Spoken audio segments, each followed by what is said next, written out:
All right, fam. Word of caution to you Lincoln owners, something to be wary of. There's a very popular hack that a lot of people do would be to ensure that the steering shaft stays centered inside the steering column.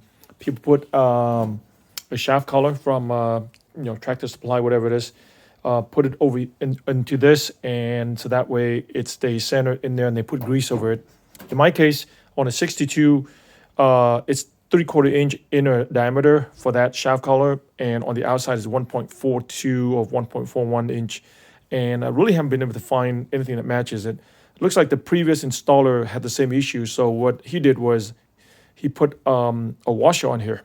Problem is, number one, didn't put any grease on it. Number two, it started rubbing, as you can see. For a long time, I've always wondered why my steering was a little bit heavy, heavier than on my 62 than on my 65. Then eventually, something bad happened. It when you turn your wheel and you don't didn't put it back all the way, whatever it is, it turned this gear shifter as well. That's it. This one, when it moves, it brings it from park, reverse. It takes you to different gears.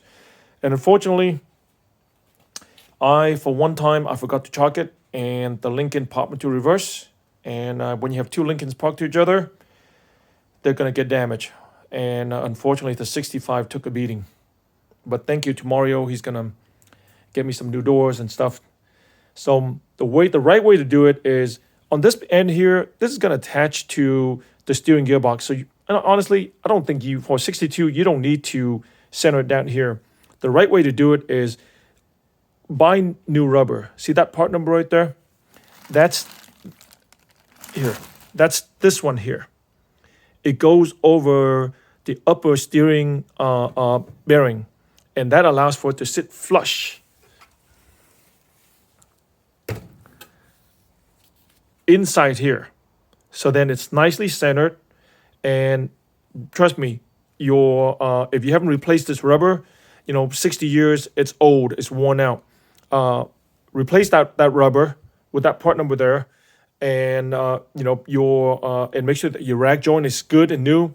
Your steering should be nice and straight. You don't need to hack it on the bottom there with the shaft collar and messing around with the bearing.